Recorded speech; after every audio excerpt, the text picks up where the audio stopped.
O que hoje conhecemos como movimento negro é uma forma de sintetizar todas as reivindicações ao longo da história pelos direitos da população negra, que sofre há séculos com o racismo estrutural e suas consequências. Espalhado de diversas formas no mundo inteiro, o movimento negro mobiliza milhões de pessoas em busca da igualdade e do respeito ao povo negro. Atualmente, o movimento negro é considerado plural, levantando bandeiras progressistas que vão do combate ao racismo a diversas outras vertentes, como feminismo, causa LGBT e tolerância religiosa. O movimento no Brasil surge ainda de forma precária e clandestina. Durante o período escravagista, grandes personagens se insurgiram contra o sistema e impulsionaram o movimento. Dentre eles, um dos mais conhecidos é Zumbi dos Palmares, líder do Quilombo dos Palmares. Vale lembrar que os escravizados utilizavam-se da quilombagem e do bandoleirismo para rebelar-se contra a escravidão. Ainda no mesmo período, o movimento liberal abolicionista passa a ganhar força, desenvolvendo a ideia do fim da escravidão e comércio de escravos. Como resultado, foi promulgada em 13 de maio de 1888 a Lei Áurea, encerrando o longo período escravagista. A população negra inicia então um novo desafio: a luta contra o preconceito e a desigualdade social. O movimento negro é um conjunto de movimentos sociais e históricos que lutam pela igualdade social e de direitos para a população negra e pelo fim do racismo. Desde o século XIX, vários movimentos surgiram em defesa da igualdade de direitos civis, contra a escravidão e contra o racismo. No século XX, os movimentos ramificaram-se, desenvolvendo pautas de lutas sociais distintas de acordo com as necessidades da população negra local.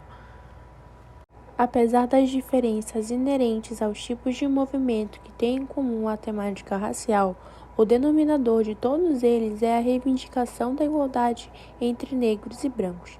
Devido à escravização e ao colonialismo, que causou a captura e comercialização de negros africanos como escravos em todo o mundo, sobretudo nas Américas, vivemos as consequências de um sistema extremamente desigual e cruel com os descendentes das pessoas escravizadas.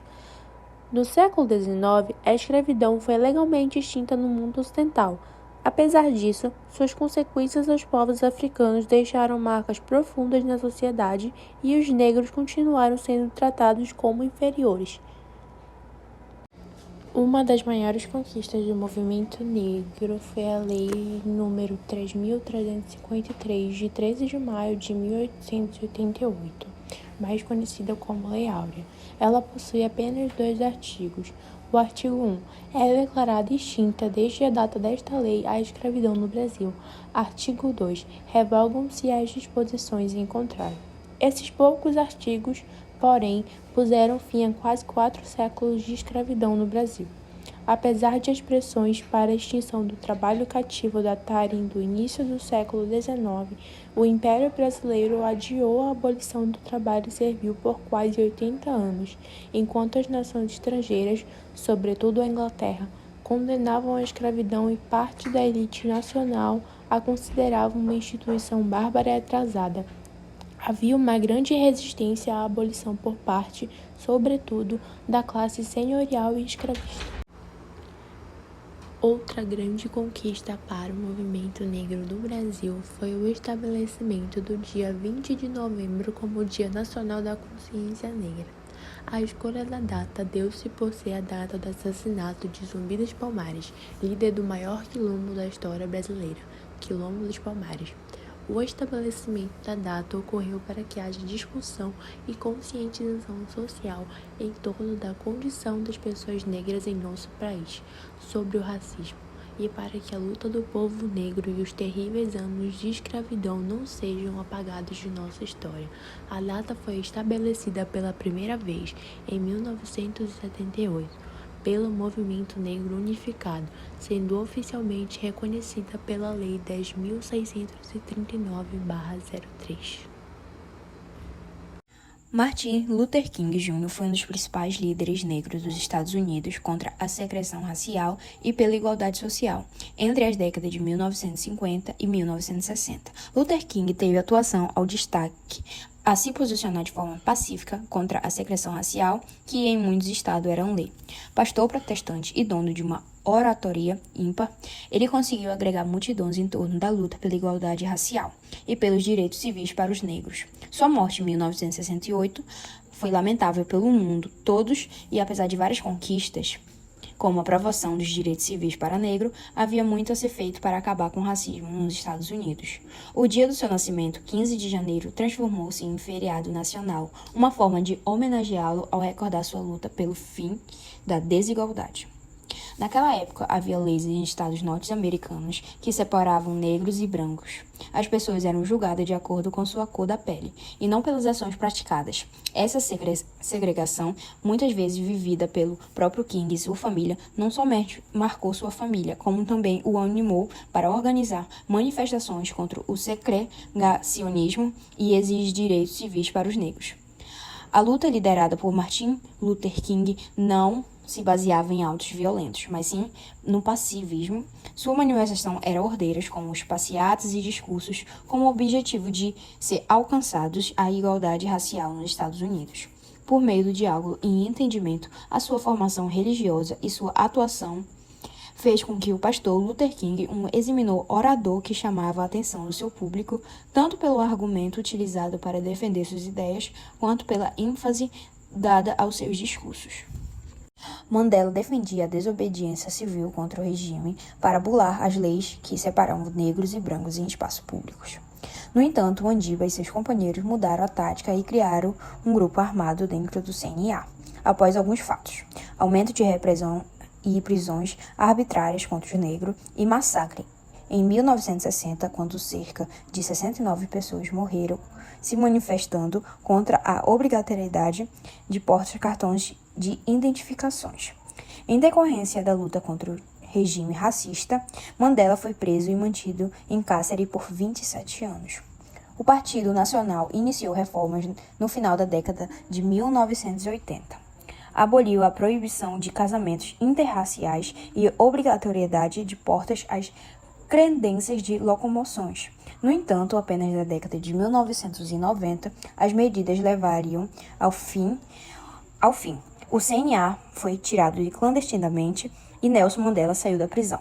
Mesmo com o fim, nesse período da saída de Mandela da prisão, ocorreram diversas chacinas nos bairros negros. Em 1993, Mandela ganhou o Prêmio Nobel da Paz e no ano seguinte foi eleito ao presidente do país, após umas expressivas vitórias urnas. As pessoas são ensinadas a odiar e se podem aprender a odiar. Pode ser ensinado a amar, porque o amor é algo mais natural para o coração humano do seu oposto. Nelson Mandela.